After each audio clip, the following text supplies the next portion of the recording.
Hello everyone, welcome to अध्ययन अध्यापन। मैं निभा आप सभी का बहुत बहुत स्वागत करती हूँ और आशा करती हूँ कि आप सभी शिक्षकगण सुखी व स्वस्थ होंगे। तो बात करेंगे सक्षमता एक पास शिक्षकों की, जिनकी काउंसलिंग अभी चल रही है। 13 सितंबर तक आप लोगों की काउंसलिंग चलनी है और इसके बाद जिनकी भी काउंसलिंग यानी डाउटफुल रहा है या फिर जो उनके डॉक्यूमेंट पे इशू रहा है, उनका काउंसलिंग फिर बाद में किया जाएगा और उसके लिए आप लोगों को जो अपडेट है वो भी मिल जाएगा। तो देखिए, सबसे पहले हम लोग इस वीडियो के माध्यम से क्या समझेंगे कि अब इस मंथ में होगा शिक्षकों का ट्रांसफ़र और पोस्टिंग।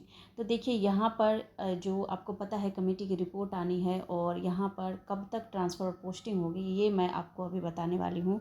इसके अलावा सक्षमता पास शिक्षकों के साथ साथ यहाँ पर बीपीएससी शिक्षक पोस्टिंग एक साथ होगी, यानी सक्षमता 1 और 2, बीपीएससी से बहाल शिक्षक, इन सभी की ट्रांसफ़र और जो पोस्टिंग है वो एक साथ ही होनी है। इसके अलावा देखिए, सबसे पहले इनको मिलेगा लाभ। तो जो शिक्षक हैं जिनको सबसे पहले लाभ मिलने वाला है वो भी हम लोग जानने वाले हैं। तो चलिए हम लोग एक एक करके सभी जानकारी को प्राप्त करते हैं। तो देखिए, शिक्षकों के ट्रांसफ़र और पोस्टिंग की प्रक्रिया अगर हम देखें तो ये आपका अब सितंबर में तो नहीं होगा। ये होगा कब? आपका अक्टूबर माह में होगा। ठीक है, अक्टूबर माह में होगा। और इसके बाद क्योंकि यहाँ पर अक्टूबर माह में होने का कारण ये है कि सितंबर के अंत तक तो ट्रांसफ़र पोस्टिंग से जुड़ी जो आपका आदेश है वही जारी किया जाएगा। तो आदेश जारी होगा सितंबर के अंत में। उसके बाद अक्टूबर माह से आप लोगों की जो पोस्टिंग है वो शुरू होगी। तो पोस्टिंग की प्रक्रिया में क्या है, सिर्फ सक्षमता पास शिक्षकों की ही पोस्टिंग नहीं होगी। यहाँ पर से जो बीपीएससी से बहाल शिक्षक हैं, सक्षमता 1 है और सक्षमता 2 का भी रिजल्ट तब तक आ जाएगा। तो पूरी संभावना है कि यहाँ पर सक्षमता 1 सक्षमता 2 का एक साथ ही यहाँ पर पोस्टिंग और ट्रांसफ़र यहाँ पर किया जाएगा। साथ ही बीपीएससी शिक्षक भी इसमें शामिल हैं। तो आप तीनों का ही जो है एक ही साथ होगा, क्योंकि सितंबर के अंतिम तक आदेश जारी किया जाएगा, अक्टूबर में शुरू होगा। तो हो सकता है कि सक्षमता 2 का भी लगे हाथ ये इसी में ये पोस्टिंग और ट्रांसफ़र का काम कर दे। तो कुछ यहाँ पर संभावना बताई जा रही है कि लेकिन ऐसे कुछ आदेश जारी नहीं किया गया है कि सक्षमता 2 का भी इसी के साथ होगा, लेकिन पूरी संभावना यहाँ पर दिखती नज़र आ रही है। अब देखिए, पहले क्या था, पहले आप लोगों की पोस्टिंग और ट्रांसफ़र कैसे होना था, रैंडमाइजेशन की प्रक्रिया के तहत होना था।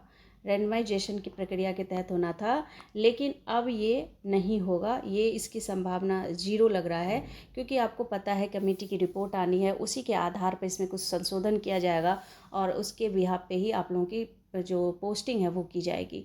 तो यहाँ पर तो इन्होंने पहले ही बता दिया है कि जो शिक्षक है, जैसे महिला शिक्षक हैं, यहाँ पर जो बीमार शिक्षक है जिनको गंभीर रोग है, या फिर जो दंपति हैं, ऐसे में, और दिव्यांग शिक्षक, इसके अलावा महिला शिक्षक, इनको पहले लाभ दिया जाएगा। तो ऐसे वही शिक्षक हैं, इन शिक्षकों को पहले लाभ दिया जाएगा। बाद में जो है आप लोगों की यहाँ पर पोस्टिंग की बात या ट्रांसफ़र की बात की जाएगी। तो ज़्यादातर यहाँ पर उम्मीद यही है कि इनको सबसे पहले लाभ मिलेगा। इसके अलावा देखिए, आप लोगों को ऑनलाइन आवेदन के लिए जो है वो 15 दिनों का समय दिया जाएगा। 15 डेज़ का जो है आप लोगों को समय दिया जाएगा, जिसमें आपको स्कूल और यहाँ पर जो आपको प्रखंड में चॉइस करनी होगी, इसके लिए आपको 15 दिन का आवेदन के लिए समय दिया जाएगा। ऑनलाइन आवेदन ही होगा और इसमें ये भी है कि आवेदन के लिए किसी को यहाँ पर मनाही नहीं है।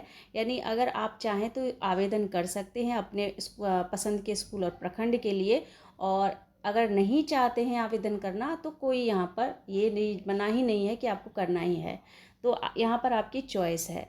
और इसके अलावा ये सारे ही जो काम होंगे वो शिक्षा विभाग मुख्यालय के नज़र में, यानी उनकी मॉनिटरिंग रहेगी पूरी प्रोसेस पर। और ज़िले के जो डीएम होंगे, ज़िले के डीएम हो गए आपके, उसके बाद यहाँ पर डीडीसी हो गए, डीईओ हो गए, तो यहाँ पर इनको जो है ये जिम्मेदारी दी जाएगी। बस यहाँ पर आदेश जैसे ही जारी कर दिया जाता है तो सक्षमता पास शिक्षक और यहाँ पर बीपीएससी शिक्षक, दोनों की जो प्रक्रियाएं हैं ट्रांसफ़र और यहाँ पर पोस्टिंग की, वो नवंबर तक पूर्ण करने का इन्होंने लक्ष्य रखा है कि ये जो आपका पूरा प्रोसेस है वो नवंबर माह तक जा सकता है। तो ये पूरी तरह से अभी तक का अपडेट है।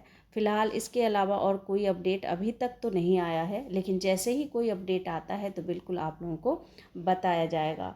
तो मिलती हूँ अगले अपडेट में, तब तक आप लोग अपना ख्याल रखिए। Thank you and thanks for watching.